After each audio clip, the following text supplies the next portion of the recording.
जय श्री महाकाल दोस्तों, आज हमने बनाई है फरियाली खिचड़ी। बनाएंगे हम आज, तो आप एंड तक ज़रूर देखिएगा। और आज है तिल चतुर्थी व्रत है, जिसमें तिल के लड्डू बनाए जाते हैं। तो सुबह से हमारा उपवास है आज, और हम बनाएंगे फरियाली खिचड़ी। तो हमने आधा किलो के लगभग आलू ले लिए हैं, और इनको सीटी कुकर में लेके और ठंडा होने के बाद फिर इनको बारीक कर लिए हैं हाथों की मदद से। फिर उसके बाद हम चलते हैं हमारी फरियाल बनाने की तरह, और इनको छोटे छोटे टुकड़े में हम इनको हाथों से एक जैसे बना लेंगे। ये नए आलू है, इसलिए थोड़ा हाथों से फिसल रहे हैं। और इसके बाद हम हमारे जो मूंगफली के दाने हैं वो भी हम हमारे साथ में हम सेकते हुए जा रहे हैं। इनको भी हम, और ये हमने लिए मीठी नीम की पत्ती जो हम खिचड़ी में डालेंगे, और ये पोहे वगैरह में भी डाली जाती है। ये अपने पीछे प्लाट की है बनी हुई, उगाई हुई, जो हम वहीं से तोड़ के लाए हैं। तो अभी छोटी छोटी सी है, सही से उगी नहीं है। और ये दाने हैं हमारे जो मूंगफली के, हम जो पूरी तरह से सीख चुके हैं। अब इनको हम मिक्सर के जार में लेकर और मिक्सर में डाल के हम इसको मिक्सर में पीस लेंगे। और उसके बाद हम मूंगफली के दाने और आलू को मिक्स करके, और उसके बाद ये साबुदाने जो हमने 1 घंटे पहले ही इसको भिगो के रखा था, शुरू वाला पानी हमने निकाल दिया था। उसके बाद का जो पानी डाला था वो हमने इसमें छोड़ दिया है, और 20 मिनट के बाद हमने वो पानी नितार के उसको ढक के रख दिया था अच्छे से। अब आधे पौन घंटे में अच्छे से हो गए हैं। अब मूंगफली के दाने और आलू हमने मिक्स कर लिए हैं। उसके बाद ये बड़ा सा बर्तन ले लेंगे हम, ताकि हम उसमें और भी मसाले जो है हमारे उसमें डालने के रहते हैं वो भी हम इसमें मिला लेंगे। और ये आलू और मूंगफली के दाने हमने साथ में डाल लिए हैं। इसके बाद हम साबुदाने को भी इसके अंदर ही डाल लेंगे, ताकि हम जो कढ़ाई में डालेंगे तब सब मसाले पहले से मिले हुए रहते हैं ना, तो उधर मिलाने में हमें ज़्यादा समय नहीं लगता है। क्योंकि साबुदाने जो है वो कढ़ाई में चिपकने का थोड़ा डर रहता है, तो हम पहले से ही मिला लेते हैं। या फिर हम पहले आलू डाल के और उसके बाद हम साबुदाना वगैरह डाल सकते हैं, तो उससे भी नहीं चिपकेंगे। दोनों तरीके से सही है। अब हम यहाँ पे ही हम इन सबको मिला लेंगे। उसके बाद एक एक करके हम हमारा मसाला डालेंगे। इसमें हम पहले धनिया पाउडर डालेंगे 1 से 1.5 चम्मच, और इसके बाद हम एक के बाद एक मसाला डालते जाएंगे। इसके बाद हम मिर्ची डालेंगे, लाल मिर्ची। ये बहुत तेज़ है, तो फरियाली में तो कम ही डलती है, तो हमने आधा चम्मच डाल दिए है। और 2 चम्मच के लगभग हमने सूखा धनिया डाल दिया है, पिसा हुआ। और इसके बाद हमने नमक डाल दिया है 1 चम्मच, इसके स्वाद के हिसाब से। और हरी मिर्ची हमने 3 से 4, ये भी हमने छोटे छोटे टुकड़े में काट के रखी है। सौंफ है, और धनिया है बारीक काट के रख रखा हमने, और मीठी नीम की पत्ती है जो मैं पीछे से तोड़ के लेके आई हूँ प्लाट में से। घर की सब्जियों की बात ही अलग होती है। धनिया घर का, पपीता घर की, मेथी पालक वगैरह सभी घर का। और हमारी अब कढ़ाई गर्म हो चुकी है, मीडियम लो पे ही हमने इसको गर्म किया है। इसके बाद हम इसमें जीरा डाल देंगे। अभी थोड़ा कम गर्म हुआ है, इसलिए हम थोड़ी देर और रुक के हमारा दूसरा काम कर लेंगे। हम सारे सामान वगैरह हम थोड़ी सी इसकी लो बढ़ा लेंगे। लो पे है तो इसको थोड़ा हाई पे रखेंगे, ताकि ये जल्दी गर्म हो जाए, और फिर इसको मीडियम कर देंगे हम। तो अब हमारा अच्छी तरीके से तेल गर्म हो चुका है। इसमें हमने जीरा तो डाल दिया था। अब इसके बाद हम सौंफ डालेंगे।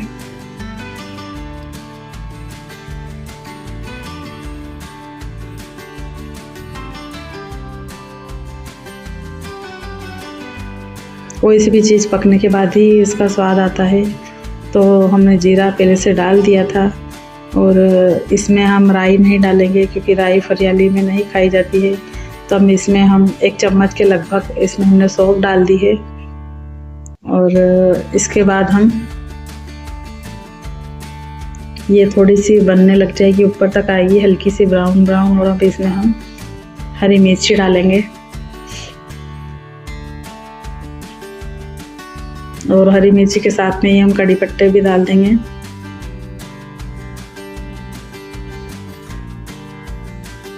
कड़ी पत्ते हैं ये भी हमने डाल दिए हैं।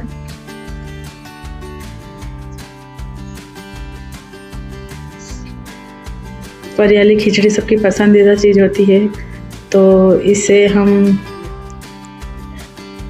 ये सभी को पसंद होती है, भले व्रत हो या ना हो, फिर भी हमें सबको अच्छी लगती है। तो हमें उस दिन थोड़ा ज़्यादा ही बनाना पड़ता है, क्योंकि सभी की पसंदीदा चीज़ रहती है तो फिर सभी खाते हैं। तो इसलिए हमें हमारे हिसाब से थोड़ा इसमें बढ़ाकर ही बनाना पड़ता है, क्योंकि सबकी पसंद की चीज़ होती है। और इसमें हम अब ये जो हमने मिक्स किया है ये सामान मटेरियल सारा डालेंगे इसमें, और सेंधा नमक है वो इसमें हम बाद में डालेंगे इसमें। तो हम इसको थोड़ा थोड़ा करके मिलाते जाएंगे, ताकि एक साथ मिलाने पे ये पहले जो साबुदाना डल गए हैं वो चिपकेंगे नहीं। और कढ़ाई छोड़ देंगे। तो हमें इसमें तेल भी अच्छा डालना है, ताकि ये चिपके नहीं। थोड़ा थोड़ा करके हम जो हमने सब मिलाया है उसमें सब डाल देंगे। ये हमारा बहुत ही नॉर्मल तरीका है, क्योंकि सुबह का समय होता है, थोड़ा जल्दी में रहते हैं। उसके बाद भी हमने पूरा सिस्टमेटिक तरीके से जमाना थोड़ा मुश्किल रहता है, क्योंकि ठंडे का मौसम है। तो इस समय में थोड़ा काम भी हमारा लेट हो जाता है, उठना भी लेट होता है, क्योंकि पार्थ का स्कूल भी लेट हो गया है, तो हमारा उठना भी लेट हो गया। तो सब काम थोड़ा थोड़ा पीछे लेट हो जाता है। और हमारा सिलाई का काम जो थोड़ा अभी रुका हुआ तो नहीं कह सकते, पर थोड़ा चल रहा है आराम से। तेज़ गति से नहीं चल रहा है, धीमी गति से चल रहा है। अब इसको हम अच्छे से ऊपर से मिला लेंगे, ऊपर से नीचे एक जैसा कर लेंगे। कढ़ाई पूरी गर्म हो चुकी है, तो हम इसको पकड़ भी नहीं पा रहे हैं। और हम इसको अच्छे से अब मिलाकर और इसको अच्छे से ढक देंगे आप, क्योंकि ढकने के बाद ही जो इसकी भाप रहती है वही सबसे बढ़िया, इसमें भाप होने के बाद ही अच्छा लगता है। अब इसमें हम थोड़ा सा काला नमक डाल देंगे, और काली मिर्ची भी हमने इसमें डाल दी है। तो ऐसे मसाले इसमें हैं जो हमें सब डालना रहता है। और ये हमारी थोड़ी सी चीनी डाली है हम इसमें, ज़्यादा नहीं डाल सकते, वो भी अच्छी नहीं लगती है। हल्का सा मीठापन, क्योंकि मिर्ची इसमें कम है, तो इसलिए हमें थोड़ी सी डालना रहती है। तो हम इसमें हमने थोड़ी सी डाल दी है। अब इसको अच्छे से मिला देंगे, क्योंकि ये गर्म है तो मिल जाएगी।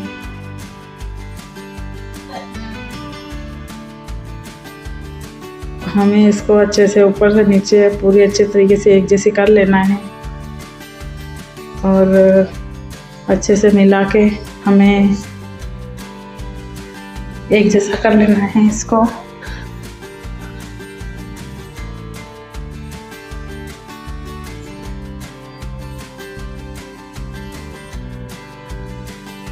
क्योंकि खिचड़ी सबकी पसंदीदा चीज़ होती है। अब इसको हम थोड़ी देर के लिए 5 मिनट के लिए ढक देंगे, ताकि बर्फ़ से अच्छे से हो जाए ये, और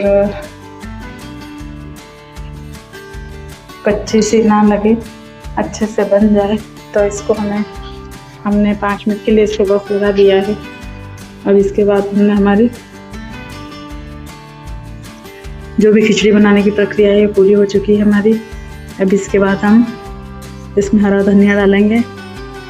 और सबसे पहले जो होता है एक काम, जो हम खाने से पहले भगवान को भोग लगाते हैं, तो वो भी हमारे कान्हा जी को और शिव जी को भोग लगाएंगे, क्योंकि माधव जी ने हमारे मंदिर की तो उलट पुलट कर रखे हैं भगवान जी, तो हमें उन्हें भी थोड़ा सही से रखना है। तो हम एक छोटा सी कटोरी ले लेंगे और उसमें भगवान के लिए भोग रख देंगे, और उसके बाद भी हम आपको दिखाएंगे कि कैसी बनी है।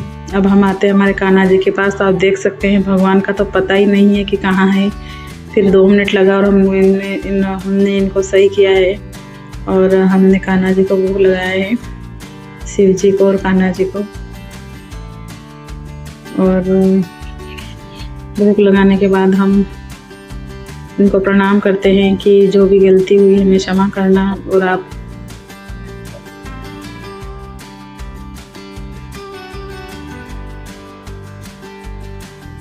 ये हमारा मंदिर है छोटा सा, और हमारी खिचड़ी है पूरी तरीके से बन चुकी है। तो हम इसे आप कमेंट में आप बताइएगा कैसी बनी है, और क्या आप भी इसी तरीके से बनाते